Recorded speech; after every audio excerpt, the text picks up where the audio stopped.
Hi friends, glad to meet you again.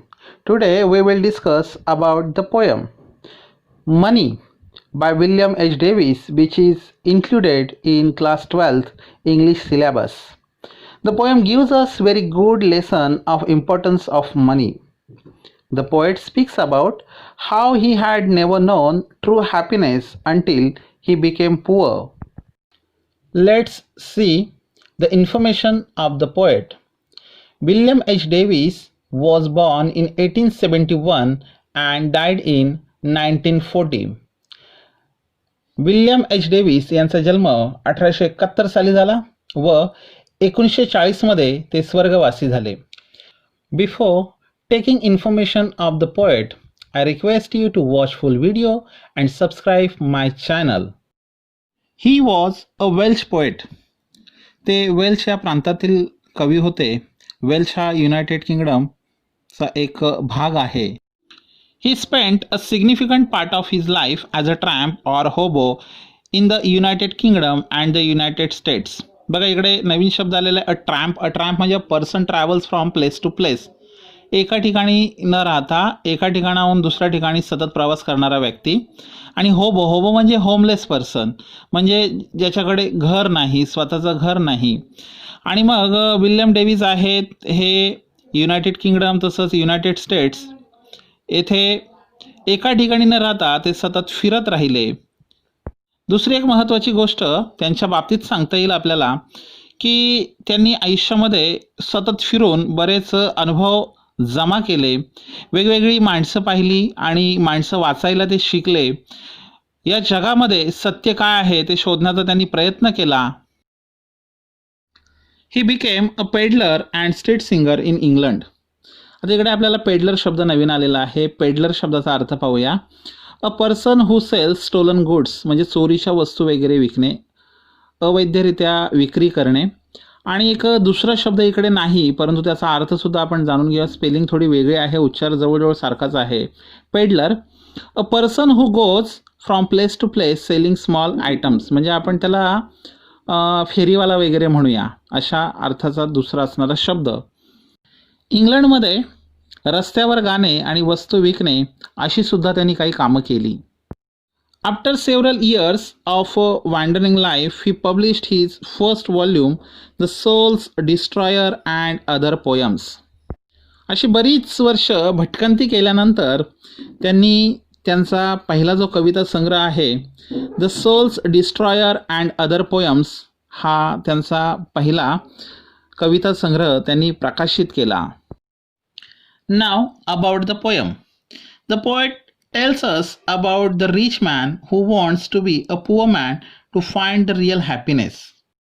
कवी म्हणतो की या कवितेतील जो व्यक्ती आहे, आपण त्याला नॅरेटर म्हणूया, तो श्रीमंत आहे पण त्याला गरीब व्हायचं आहे. का गरीब व्हायचं आहे? To find the real happiness. आपल्या जीवनातील खरा आनंद त्याला शोधायचा आहे आणि खरा आनंद शोधण्यासाठी त्याला गरीब व्हायचं आहे.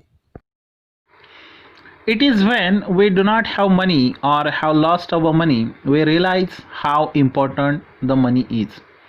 ज्यावेळेस आपल्याकडे पैसे नसतात किंवा आपल्याकडे असलेले पैसे आपण व्यर्थ घालवतो त्यावेळेस पैशांची खरी किंमत आपल्याला कळते, त्याचं खरं महत्त्व आपल्याला कळतं.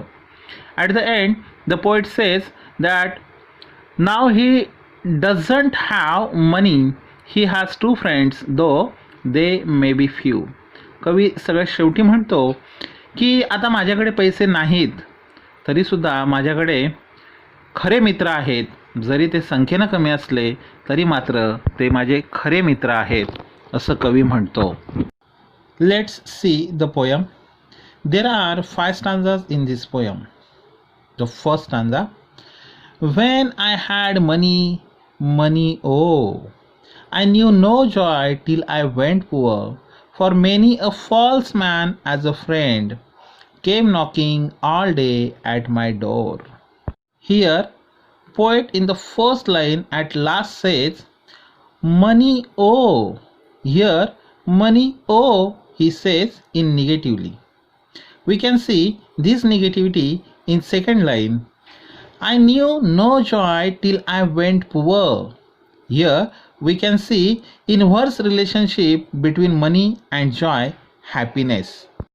इकडे कवितेच्या पहिल्याच ओळीमध्ये कवी पैशांबद्दल नकारात्मकतेने बोलतो. When I had money, money ओ. इकडे मनी ओ असं म्हटलेलं आहे. यात पैशांच्या बाबतीत त्याची नकारात्मकता आपल्याला पाहायला मिळते. I knew no joy till I went poor. बघा कवितेच्या दुसऱ्या ओळीमध्ये कवी म्हणतो I knew no joy till I went poor. म्हणजे जोपर्यंत मी गरीब झालो नाही तोपर्यंत खरा आनंद काय असतो हे मला कळलं नाही. ज्यावेळेस मी गरीब झालो त्यावेळेस मला कळलं. म्हणजे कवीला असं सांगायचं आहे की श्रीमंत होऊन आपल्याला आनंद घेता येत नाही. जीवनातील खरा जो आनंद आहे तो गरीब झाल्यानंतरच आपल्याला अनुभवता येतो. For many a false man as a friend came knocking all day at my door when he had money. Lots of his friends came knocking at his door. कवी म्हणतो ज्यावेळेस माझ्याकडे पैसे होते, मी श्रीमंत होतो,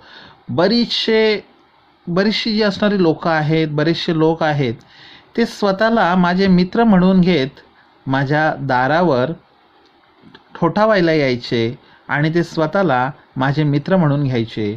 पण ते सगळे जे असणारे स्वतःला मित्र म्हणून घेणारे खरंच माझे मित्र नव्हते. ते माझ्याकडे यायचे तर काय यायचे?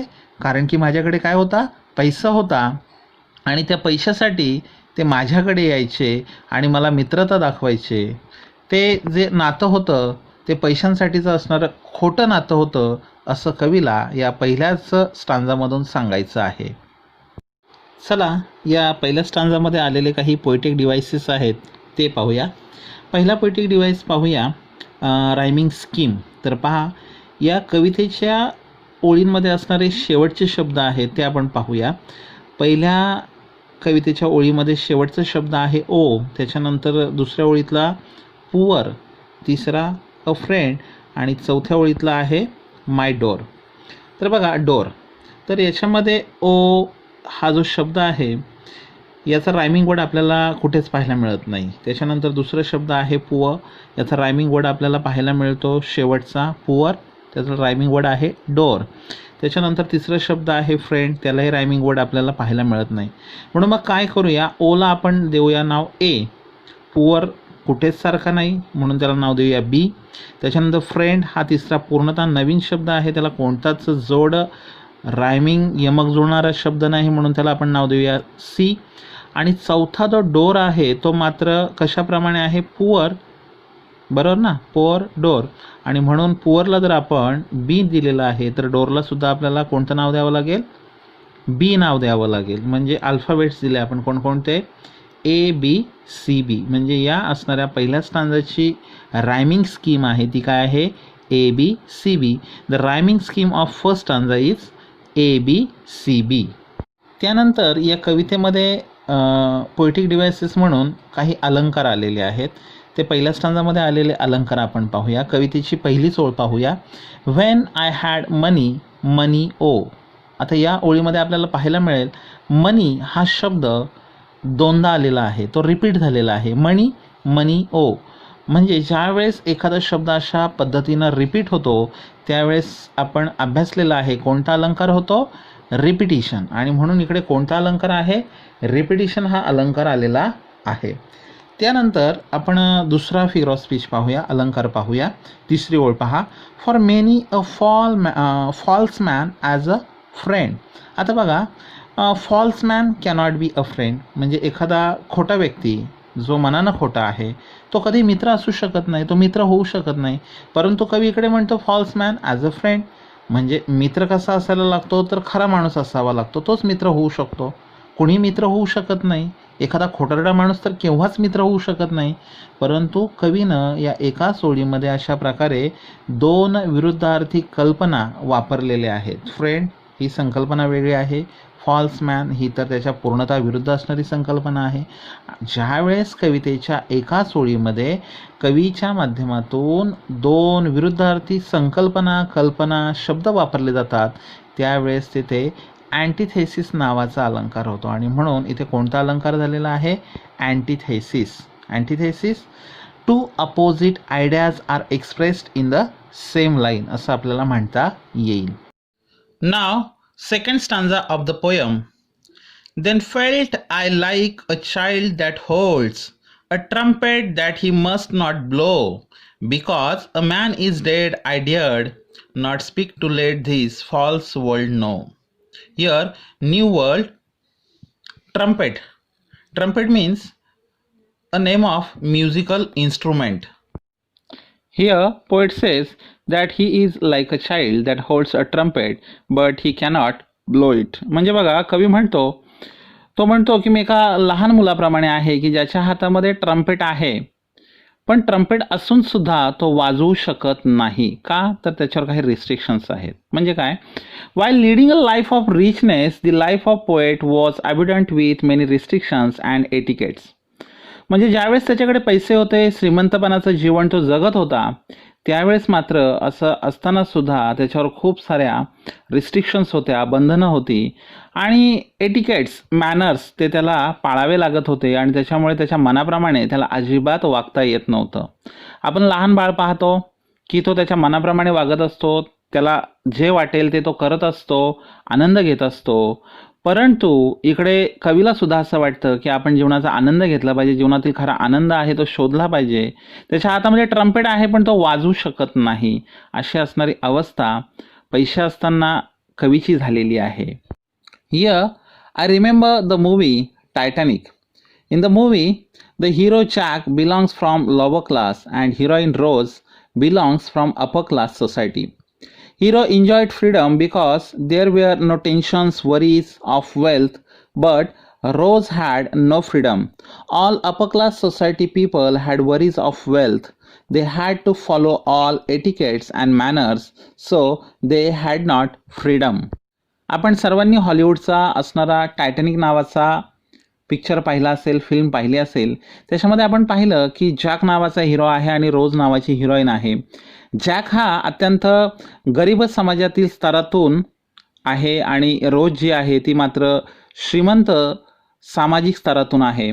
आणि या असणाऱ्या टायटॅनिक नावाच्या जहाजावर आपल्याला गरिबी आणि श्रीमंती मध्ये असणारा जो अंतर आहे तो अंतर पाहायला मिळतो. समाजामध्ये असणारे गरीब श्रीमंत हे स्तर आहे, त्यांच्यामधलं अंतर जे आहे ते अंतर आपल्याला या टायटॅनिक नावाच्या जहाजावर पाहायला मिळतं. जॅक आणि त्याच्यासोबतचे त्याचे असणारे मित्र कशाप्रकारे गरीब असताना सुद्धा जीवनाचा पुरेपूर आनंद अनुभवताना आपल्याला पाहायला मिळतात. परंतु रोज आणि तिच्यासोबत इतर असणारे समाजातील लोक श्रीमंत असून सुद्धा समाजाची काही बंधनं आहेत, समाजाच्या काही एटिकेट्स, मॅनर्स आहेत, ते पाळावे लागतात आणि म्हणून एक माणूस म्हणून जो खरा आनंद घेतला पाहिजे त्या आनंदाला मात्र ते मुकतात. हे आपल्याला त्या मूवीमध्ये पाहायला मिळतं. Then felt like a child that holds a trumpet that he must not blow because a man is dead. कवी म्हणतो की माझ्या हातामध्ये जरी ट्रम्पेट असेल पण तुम्ही वाजवू शकत नाही. का? तर व्यक्ती मेलेली आहे. इथे खरंच व्यक्ती मेलेली आहे का नाही? तर एक कवीनं अशा पद्धतीनं मांडलेलं आहे की एखादी व्यक्ती जर मेलेली असेल तर आपण आपल्या हातातील ट्रम्पेट वाजवू शकत नाही. इकडची परिस्थिती अशी आहे की कवीकडे संपत्ती आहे पण कवी त्याचा आनंद घेऊ शकत नाही.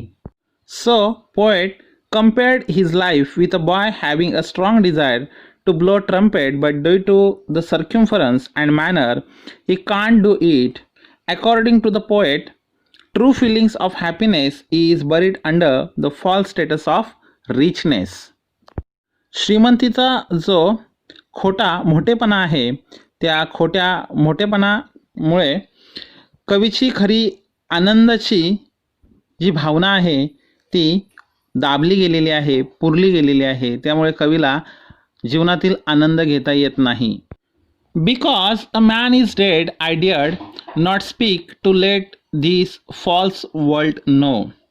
Now, being poor, poet wants to lead the happy life. Poet doesn't want to utter any words about his condition to the world because the world is under the influence of false thinking of happiness. कवी आता इकडे गरीब आहे, तो गरीब असताना जीवनाचा आनंद घेतो, परंतु त्याबद्दल तो जगाला सांगू शकत नाही. का बरं जगाला सांगू शकत नाही?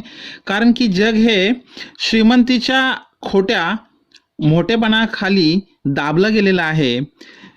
या खोट्या श्रीमंतपणामुळे जगातील लोकांना असं वाटतं की श्रीमंतीनंच सगळं काही विकत घेता येतं, या पैशानंच आनंद विकत घेता येतो. अशा प्रकारे समाजाची मानसिकता असल्या कारणानं कवीला जगाला हे सगळं काही सांगावंसं वाटत नाही.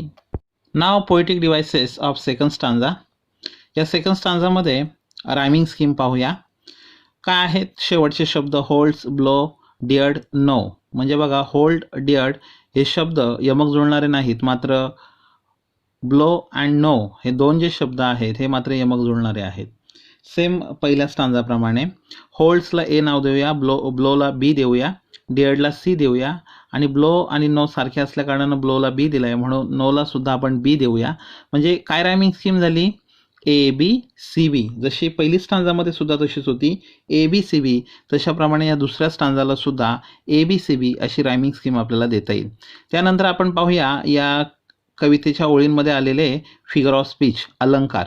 तर बघा, then felt I like a child अशी वाक्यरचना आलेली आहे. Felt I like a child. आता बघा, ही वाक्यरचना कशी हवी होती? I felt like a child, परंतु कवी काय म्हणतो? Felt I like a child. वाक्याची सुरुवात आयनं करायला हवी होती, परंतु वाक्याची सुरुवात क्रियापदानं केलेली आहे, वर्बनं केलेली आहे, फेल्ट. म्हणजे ग्रॅमॅटिकली, ग्रामरच्या दृष्टिकोनातून ही जी वाक्यरचना आहे ही कवीनं उलटी केलेली आहे. म्हणून मग इथे कोणता अलंकार होतो? इनव्हर्जन. ज्यावेळेस कवी वाक्यरचना बदलतो, ती ग्रॅमॅटिकली इनकरेक्ट असते, त्यावेळेस तिथे इनव्हर्जन हा अलंकार होतो.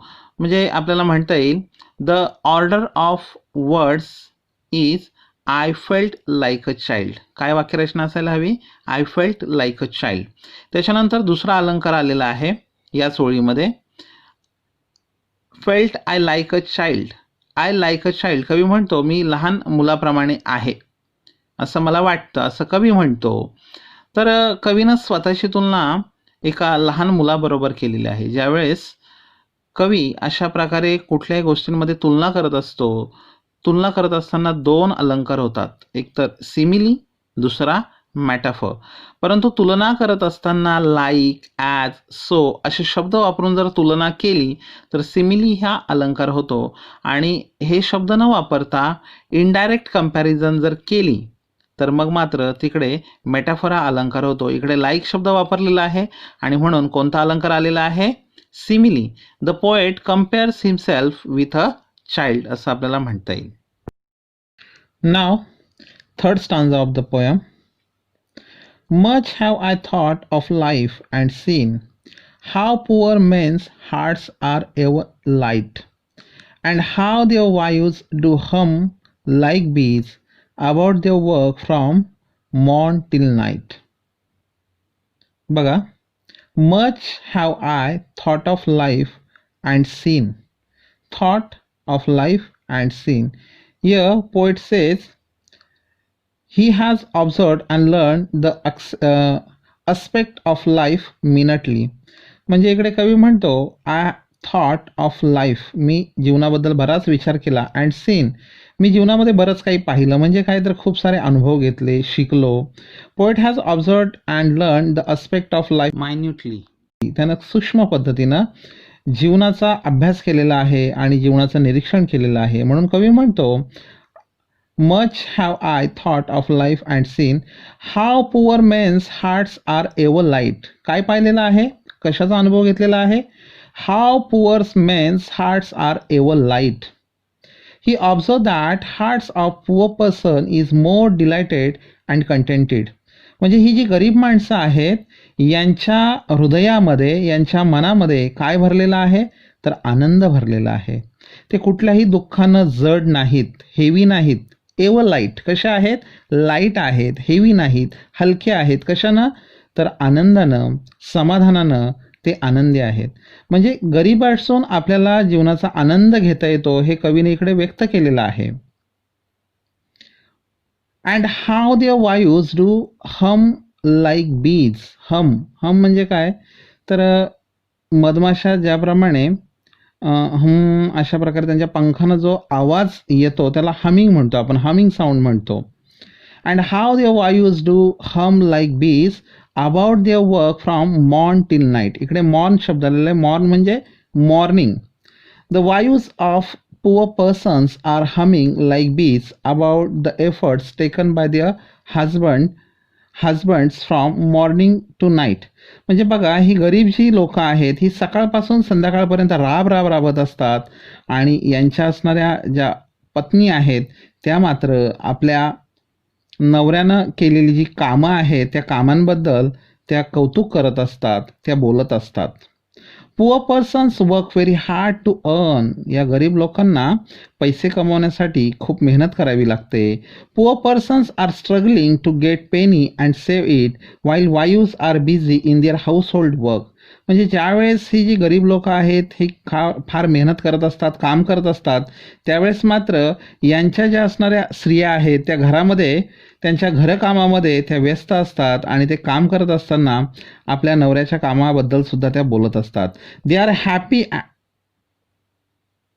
Happy and while working they are humming means talking. Hum म्हणजे काय तर बोलत असतात.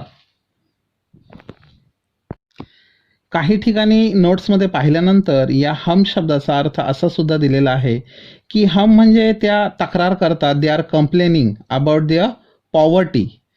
परंतु आय डोंट थिंक सो. मला असं वाटत नाही. का बरं?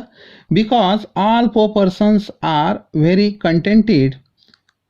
There hearts are more delighted. ते अत्यंत आनंदी असतात आणि त्याच्यामुळे त्यांच्या ज्या पत्नी आहेत त्या पत्नीसुद्धा आनंदित असतात आणि म्हणून मला असं वाटत नाही का त्या कंप्लेनिंग करत असतात. इकडे कवी म्हणतो वायूज do hum like bees about their work from morn till night. म्हणजे त्या कामाबद्दल बोलत असतात, समाधान व्यक्त करत असतात असं मला वाटतं. त्यानंतर या तिसऱ्या स्टांजामध्ये आलेले पोएटिक डिव्हायसेस पाहू. त्यातला पहिला पोएटिक डिव्हाइस आपण रायमिंग स्कीम पाहू. तर बघा, इकडे सुद्धा रायमिंग स्कीम सेम आहे. सीन, लाईट, बीज, नाईट. सीन आणि बीज हे दोन वेगवेगळे शब्द आहेत. लाईट, नाईट हे रायमिंग वर्ड्स आहेत. म्हणजे काय म्हणता येईल आपल्याला? सीन ए, लाईट बी, बीज सी आणि नाईट बी. कारण की नाईट हा लाईटप्रमाणे आहे आणि म्हणून दोघांना आपण सारखीच मुळाक्षरं दिली. म्हणजे काय आहे rhyming scheme? A B C B, same जशा पहिल्या दोन स्टांजामध्ये होत्या. त्याच्यानंतर आपण या कवितेच्या ओळींमध्ये आलेले अलंकार पाहूया. Figure of speech. पहिला फिगर ऑफ स्पीच मागच्या याच्याप्रमाणे, much have I thought of life. बघा, इकडे सुद्धा आपल्याला काय पाहायला मिळतं? Much have I thought. आता कसे वाक्यरचना कशी असायला हवी? I have thought much of life. परंतु कवीनं काय केलेलं आहे? ग्रामॅटिकली ही वाक्यरचना वेगळी केलेली आहे. ग्रामरच्या दृष्टिकोनातून आय हा सुरुवातीला हवा होता, तो मध्ये नेलेला आहे आणि म्हणून इकडे कोणता अलंकार होतो? इन्व्हर्जन हा अलंकार होतो. म्हणजे प्रॉपर वर्ड्स ऑर्डर कशी हवी आहे? I have thought much of life. त्यानंतर पुन्हा या तिसऱ्या ओळीमध्ये पहा, and how their wives do hum like bees. म्हणजे बघा, इकडे तुलना केलेली आहे. कुणामध्ये? तर वायूज अँड बीज. जशा प्रकारे या गरीब व्यक्तींच्या स्त्रिया पूर्ण दिवस कामामध्ये असतात. कशाप्रमाणे? तर मधमाशीप्रमाणे. ज्या बीज मध जमा करण्यामध्ये व्यस्त असतात पूर्ण दिवसभर, तशा प्रकारे या असणाऱ्या सगळ्या स्त्रिया आहेत, ह्या सुद्धा काय असतात? व्यस्त असतात. आणि म्हणून कवीनं काय केलेलं आहे? या स्त्रियांची आणि या मधमाशांची तुलना केलेली आहे. कोणता शब्द वापरून? लाईक हा शब्द वापरून. म्हणून कोणता अलंकार होतो?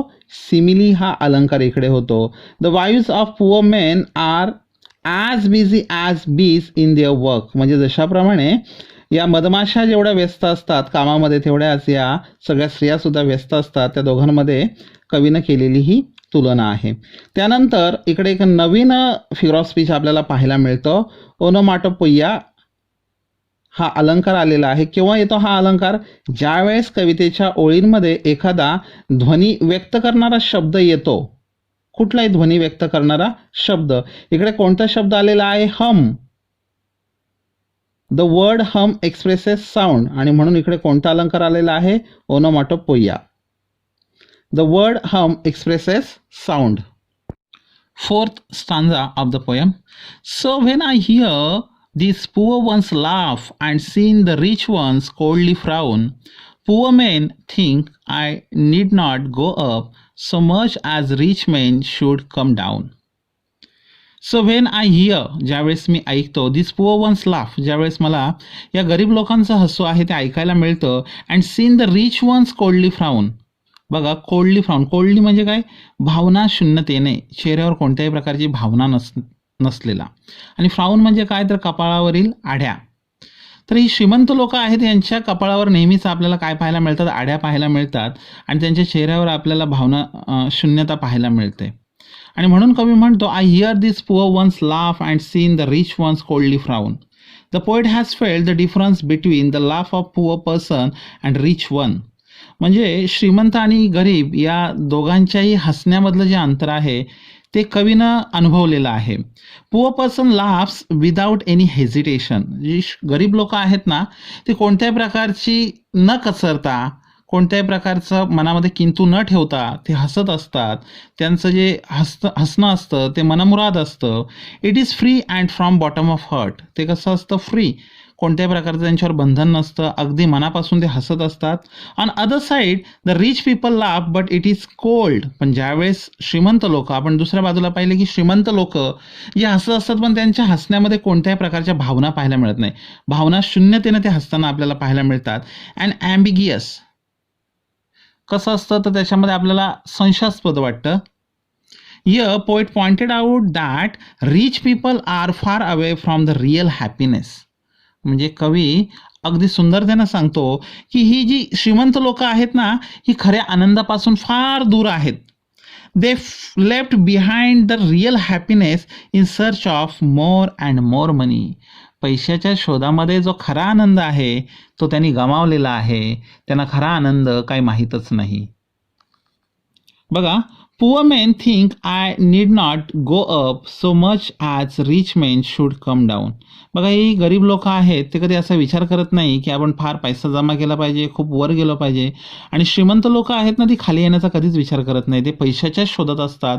ते जास्तीत जास्त संपत्ती जमा करण्याचा प्रयत्न करतात. Poor men always earn only for their daily need. ही गरीब लोक फक्त त्यांच्या जी दिवसभराची गरज आहे ना त्याच्यासाठीच कमवतात. They never think about more and more money wear as rich main always think about more and more money. म्हणजे श्रीमंत लोक जिकडे फार पैसे कमवण्याचा प्रयत्न करतात, पैशांच्या मागे लागतात, तशी गरीब लोक कधी पैशाच्या मागं न लागता जीवनाचा खरा आनंद उपभोगत असतात. They have fear to lose money. ह्या श्रीमंत लोकांना भीती असते की आपल्याकडचा पैसा कमी होईल. So they never enjoy the real happiness. आणि म्हणून पैशाच्या पाठीमागे असल्या कारणानं त्यांना खऱ्या जीवनाचा आनंद कधीच अनुभवता येत नाही. त्यानंतर या कवितेच्या 4थ्या स्टांजामध्ये आलेले फिगर ऑफ स्पीच आपण पाहूया. तर पहा, so when I hear this poor ones laugh and seen the rich ones coldly frown. बघा, पुअर वन्स लाफ म्हणजे गरिबांचं हसू, and rich ones coldly frown, आणि या श्रीमंत लोकांचं असणाऱ्या भावना शून्यतेने कपाळावरील आड्या वगैरे, हे दोन्ही ज्या कवीनं मांडलेल्या कल्पना आहेत या परस्पर विरोधी आहेत.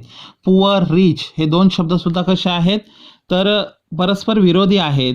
आणि ज्यावेळेस कवितेच्या ओळीमध्ये परस्पर विरोधी शब्द, संकल्पना, भावना येतात त्यावेळेस तिथे कोणता अलंकार होतो, अँटिथेसिस. त्यानंतर पुढे पाहूया. बघा, poor main think I need not go up, rich main should come down. म्हणजे बघा, need not go up, come down, हे दोन्ही शब्द आहेत ते पुन्हा कसे आहेत, परस्पर विरोधी आहेत, विरुद्धार्थी आहेत. आणि म्हणून इथे सुद्धा कोणतं फिगर ऑफ स्पीच आहे, तर अँटिथेसिस हा फिगर ऑफ स्पीच आहे. त्यानंतर आपण कवितेच्या ओळींमध्ये आलेले रायमिंग वर्ड्स आणि रायमिंग स्कीम पाहूया. तर बघा, लाफ अप नाही, रायमिंग वर्ड्स नाहीत. फ्राऊन डाऊन मात्र काय आहेत, रायमिंग वर्ड्स आहेत. म्हणजे लाफला ए नाव दिलं तर फ्राऊनला बी देऊया. अप पूर्णतः वेगळा आहे म्हणून त्याला सी नाव देऊया, परंतु डाऊन फ्राऊन प्रमाणे आहे. मग फ्राऊनला बी दिला तर डाऊनला आपण बी देऊया. पुन्हा कोणती रायमिंग स्कीम झालेली आहे, ए बी सी बी. कवितेच्या अगोदरच्या ओळींमध्ये जी आहे तीच ए बी सी बी ही जी रायमिंग स्कीम आहे ती इकडे आलेली आहे. Last stanza of the poem. When I had money O my many friends proved all untrue, but now I have no money, oh, my friends are real, though very few. When I had money, oh, my many friends proved all untrue. A poet says, in the past, he had money, he was rich, he had sufficient money to spend, having more friends in life. But these friends were not true because their friendship was shafted on money, so these friends proved untrue. बघा काय म्हणतो कवी, तर कवी म्हणतो I had money, in the past he had money, त्याच्याकडे पैसे होते. My many friends proved all untrue, परंतु माझे जे सगळे असणारे मित्र कसे होते, अनट्रू होते, सगळे खोटे होते. आणि ही आमची असणारी फ्रेंडशिप आहे, आमचं मैत्रीचं जे नातं आहे ते कशावर होतं, तर पैशांवर आधारित होतं. आणि पैशांवर आधारित असल्या कारणानं ते माझे खरे मित्र नव्हते. ते कशासाठी मित्र होते, फक्त पैशांसाठी ते माझे मित्र होते. जसे माझ्याकडनं पैसे गेले तसे माझे मित्रसुद्धा गेले, आणि म्हणून हे मैत्रीचं नातं आमचं खोटं होतं. कवी पुढे म्हणतो, but now I have no money. ओ बघा, मग तो प्रेझेंटमध्ये म्हणतो, but now I have no money, आता माझ्याकडे पैसे नाहीत. In present life poet is poor, तो कसा आहे, गरीब आहे. My friends are real though very few, म्हणजे आत्ता काय आहे, माझ्याकडे पैसे जरी नसले तरी माझे मित्र कसे आहेत, खरे आहेत. ते जरी संख्येनं कमी असतील, पूर्वीसारखे जास्त नसतील, तरी सुद्धा ते मात्र कसे आहेत, आता रिअल आहेत. In present life poet is poor, having no sufficient money to spend. In this stage, he has a very few friends, but these friends are true and real. Friends are not rich by money, but by heart. म्हणजे आताचे मित्र कसे जरी पैशानं श्रीमंत नसतील तरी मात्र मनानं ते कसे आहेत, श्रीमंत आहेत. ते संख्येनं जरी कमी असले तरी ते माझे कसे आहेत, एकदम खरे मित्र आहेत. ते पैशांसाठी त्यांनी माझ्याशी मैत्री केलेली नाही. त्यांचं आणि माझं जे मैत्रीचं नातं आहे ते खरं आहे, पैशांवर आधारित नाही. त्यानंतर या कवितेमध्ये आलेले फिगर ऑफ स्पीच पाहूया. बघा इकडे, my many friends proved all untrue. बघा, फ्रेंड्स आणि अनट्रू. आता फ्रेंड्स अनट्रू नसतात कधी. मैत्रीचं नातं कसं असतं, तर अत्यंत पवित्र आणि सच्चाईवर आधारित असतं, खरेपणावर आधारित असतं. परंतु फ्रेंड्स शब्द वापरलेला आहे आणि त्याच ओळीमध्ये अनट्रू हा शब्द आलेला आहे. पुन्हा परस्पर विरोधी अशा प्रकारचे शब्द आलेले आहेत. पण कोणता अलंकार होतो, अँटिथेसिस हा अलंकार होतो. त्यानंतर या स्टांजामध्ये असलेली रायमिंग स्कीम आहे ती पाहूया. ओ अनट्रू, ओ फ्यू. बघा इकडे ओ हे सेम उच्चार असणारे शब्द, rhyming words, and true and few also rhyming words. म्हणजे बघा काय आहे रायमिंग स्कीम, ओला ए दिलं, अनट्रूला बी दिलं, ओला पुन्हा ए आणि फ्यूला पुन्हा बी.